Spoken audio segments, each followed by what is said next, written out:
saya akan melakukan pemeriksaan fisik mata. Terlebih dahulu, kita harus mengenalkan diri dan menanyakan identitas pasien. Setelah itu kita persiapkan diri dengan cuci tangan 7 langkah WHO dan menggunakan hand scope, serta menggunakan masker jika perlu. Setelah itu, terlebih dahulu kita memperiksa apakah pasien tersebut bersedia.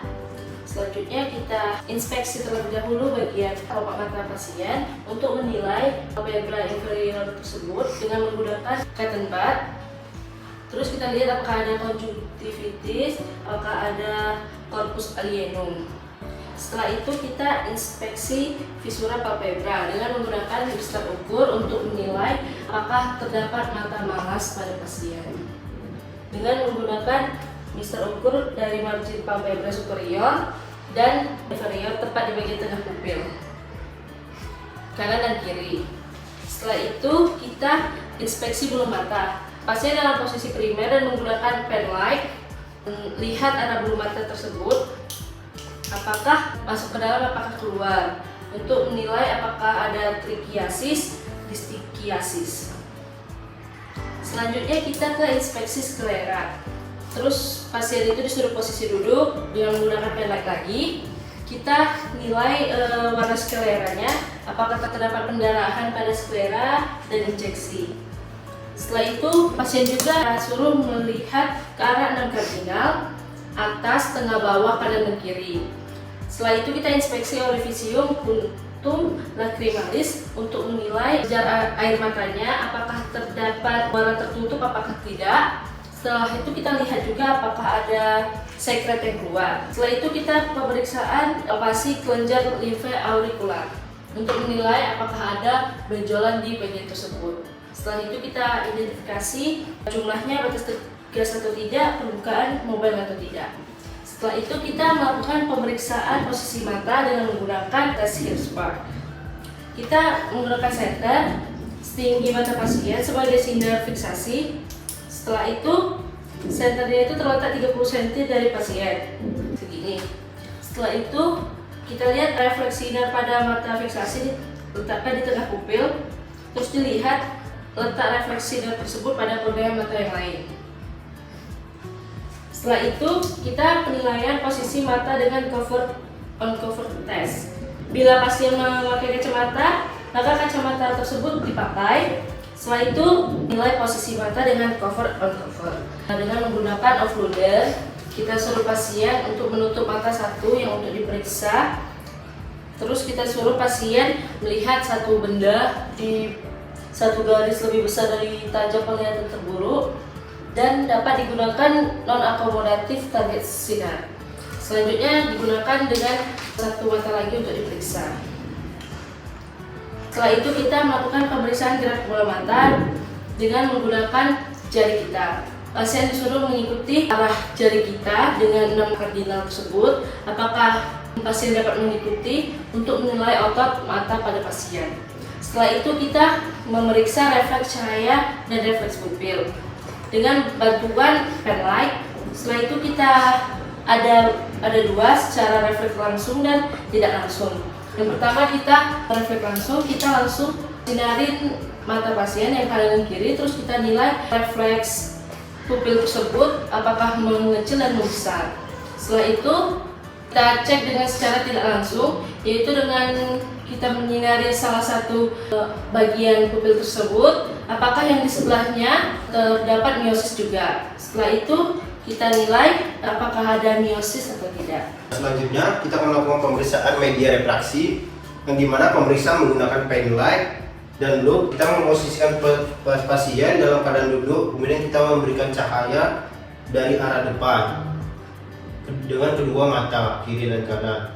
Nah, kemudian kita amati gambar dari umum kornea dengan menggunakan pen light, mulai dari okuli, kamera okuli anterior, tubik mata depan, kemudian iris, pupil, lensa. Kemudian kita menilai apakah ada kekeruhan, darah, hipopion atau iriodialisis. Kemudian selanjutnya kita akan melakukan pemeriksaan sensibilitas kornea. Nah, kita akan minta pasien untuk melihat ke sisi yang berlawanan dari bagian kornea yang akan dites. Nah, kemudian kita menahan kelopak mata mata pasien terbuka dengan jari telunjuk dan ibu jari dengan kedua tangan.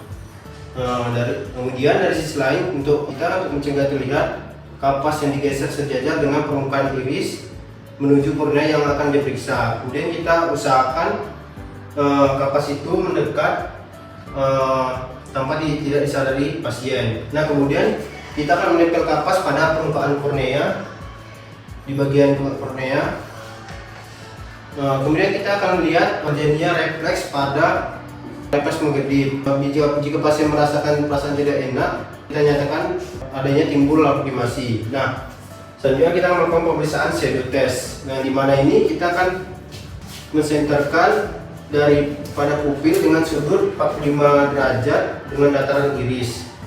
Nah, kemudian kita lihat dari bayang iris apakah terdapat lensa yang keruh. Kemudian pada pemeriksaan funduskopi, nah pada pemeriksaan funduskopi ini kita akan melakukan pemeriksaan di kamar gelap. Tujuannya supaya kita dapat melihat bagian dari kornea atau iris tersebut. Kemudian kita akan memeriksa mata kanan pasien dengan mata kiri pasien, kecuali bila pemeriksa pasien dalam keadaan tidur dapat dilakukan dari atas. Nah, kemudian kita kemudian kita putar roda lensa oftalmoskopi ini sehingga menunjukkan angka 12 dioptri. Nah, kemudian kita letakkan oftalmoskopi 10 cm dari pasien, kemudian kita fokuskan pada kornea pasien. Nah, selanjutnya oftalmoskopi kita letakkan lebih dekat pada mata pasien dan roda lensa oftalmoskopi diputar sehingga roda lensa menunjukkan angka mendekati 0. Diperhatikan pada warna tepi dan pembuluh darah apakah ada yang keluar dari papil saraf optik. Nah, kemudian kita meminta pasien melihat sumber cahaya oftalmoskopi pada pemeriksa apakah pasien dapat melihat cahaya tersebut. Kemudian kita menilai bagian iris apakah terdapat kelainan pada pupil tersebut.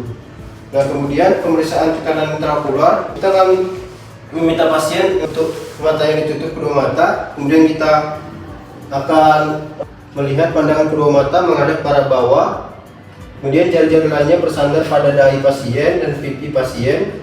Kemudian kedua jari telunjuk menekan bola mata pada bagian belakang kornea secara bergantian. Nah, kemudian satu telunjuk mengimbangi tekanan saraf pada bola mata dan satu telunjuk akan menekan bola mata. Nah, kemudian kita akan mengidentifikasi apakah bola mata tersebut terasa keras. Nah, apabila terasa keras, kita akan mencurigai adanya glaukoma atau peningkatan pada tekanan bola mata. Nah, selanjutnya kita melakukan pemeriksaan tekanan intraokular dengan tonometer skios. Nah, kita meminta pasien untuk melonggarkan pakaian dan tidur terlentang di bagian tempat tidur. Nah, kemudian setelah memakai obat tetraken, kita akan mengetahui kelopak mata pasien dibuka kiri dan kanan dengan jari telunjuk dan ibu jari sampai jangan tertekan pada bola mata pasien. Kemudian pasien dimintakan meletakkan ibu jari tangannya di depan matanya atau pasien melihat ke langit-langit ruangan pemeriksa. Nah, kemudian kita letakkan telapak tonometer skispot diletakkan pada permukaan kornea kiri dan kanan secara bergantian.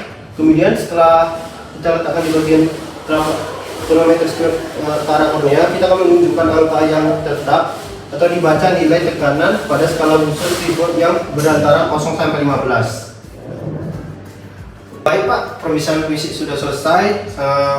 Saya akan mencuci tangan, melepas handscoon dan memberi salam pada pasien. Terima kasih Pak atas partisipasinya.